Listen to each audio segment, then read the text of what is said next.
আজি আমি উপস্থিত হৈছোহি বিহালীৰ গাংমৌ থান। গাংমৌ থান বিহালীৰ এক ঐতিহ্যমণ্ডিত স্থান, বিহালীৰ এক ধৰ্মীয় অনুষ্ঠান আৰু যি জনবিশ্বাস মতে ইয়াত বিভিন্ন জনবিশ্বাস আছে, সেই জনবিশ্বাসৰ মতে এই গাংমৌ থানত আমি উপস্থিত হৈছোঁ। বিভিন্ন জনবিশ্বাস আছে।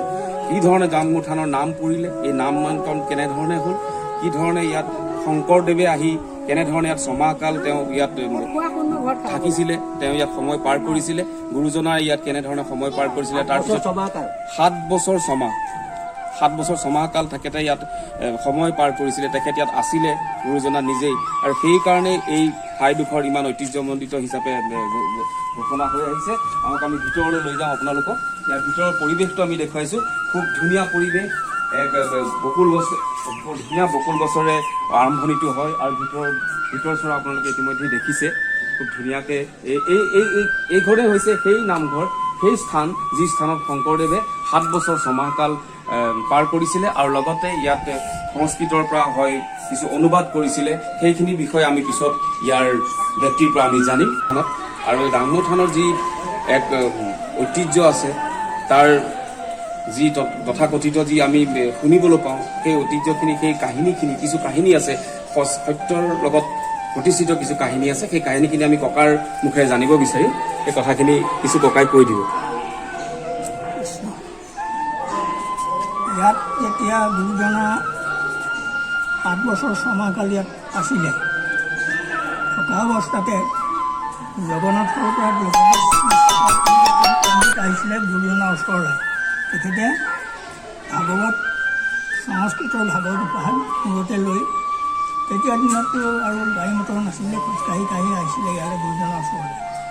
আহি ইয়াতে তেখেতৰ ওচৰতে আহি তাৰমানে সংস্কৃতৰ ভাগৱত ভাগ অসমীয়ালৈ অনুবাদ কৰিছে। গুৰুজনাৰ ওচৰত অনুবাদ কৰা 7 ৰাতিৰ ভিতৰত অনুবাদ কৰি শেষ কৰি তাৰপিছত তেখেতে আকৌ পুনৰ ঘূৰি যাবলৈ বিচাৰিছিলে পণ্ডিতজন।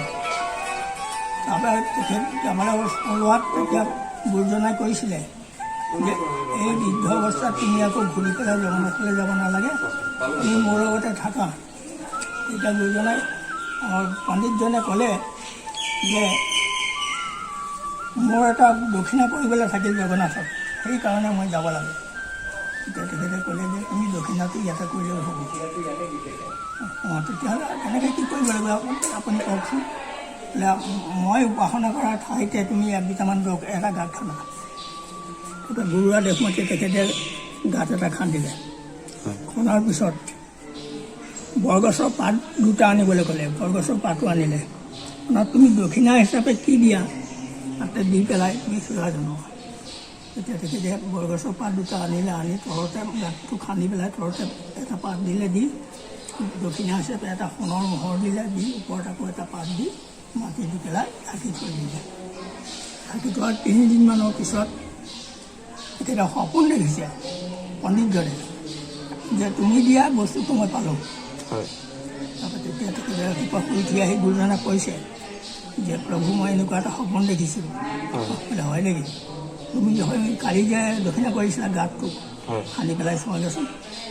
তেখেতে গৈ পেলাই খান্দি চাইছে, পাত 2টা আছে, দক্ষিণাটো সোণৰ মোহৰটো নাই। তাৰমানে মোহৰটো নাই।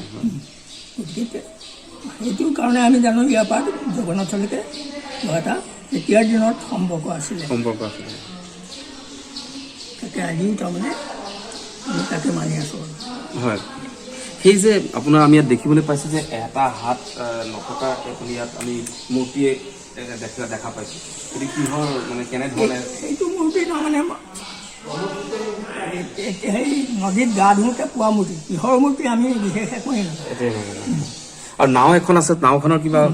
নাওখন তাৰমানে আমি এতিয়া দৌল যাত্ৰাৰ দিনাখন এই নাৱতে হেৰি কৃষ্ণৰ যুগল মূৰ্তি আছে নহয়, সেই মূৰ্তিভাগ উঠাই লৈ গোটেই গাঁৱত তাৰমানে ভ্ৰমণ কৰিব। আৰু এই চাকি বন্তি গছ যি জ্বলি আছে সেই অখণ্ড বন্তি হয়তো চাগে অখণ্ড বিষয়ে তেখেতে বহুতখিনি কথা ক'লে।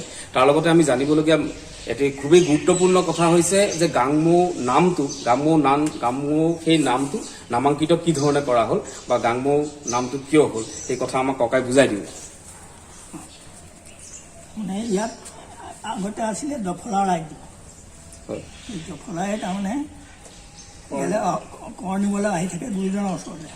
হয় তাৰপৰা গুৰুজনৰ ওচৰত কৰ নিবলৈ আহে, গুৰুজনে ওচৰত কয়হি যে আমি কৰ নিবলৈ আহিছোঁ, কৰটো দিয়া।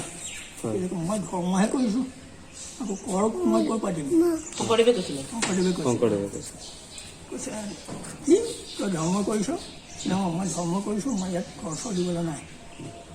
ইমান ডাঙৰ নহয় মানে অঁ ঠিক আছে বাৰু, মই গুচি গ'লগৈ তেনেকৈ বুলি কৈ। হয় তাৰপৰা গৈ পেলাই হেৰিয়াৰ পৰা তাৰমানে পাহাৰৰ পৰা হয় এটা কাকৰ বাঁহৰ চুঙা এটাত হয় তেতিয়া সোণৰ হেৰি কেঁচা সোণ ভৰাই পেলাই হয় তলা হেৰি কৰি সাফৰ মাৰি পেলাই হয় নদীটো উটাই দিলে। বৰগাংগা একোনে উঠালে দফলা। দফলা জানো?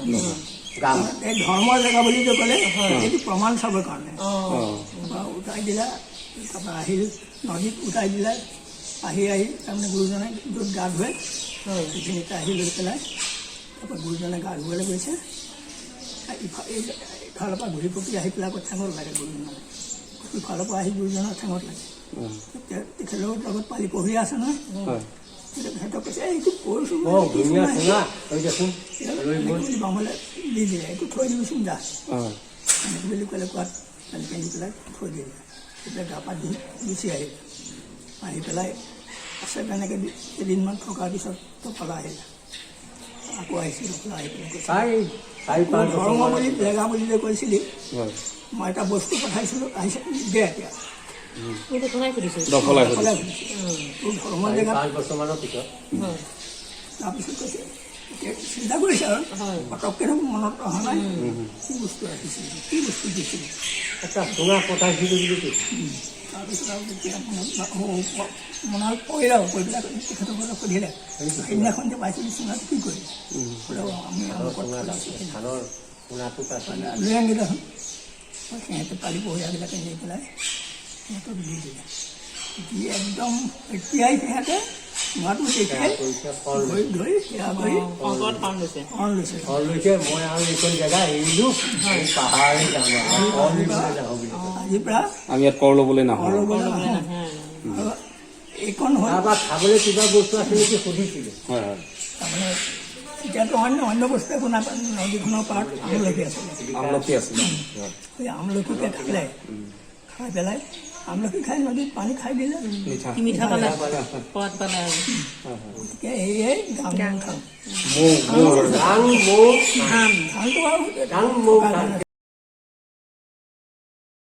হৰি নাম ৰখে বৈকুণ্ঠ প্ৰকাশে,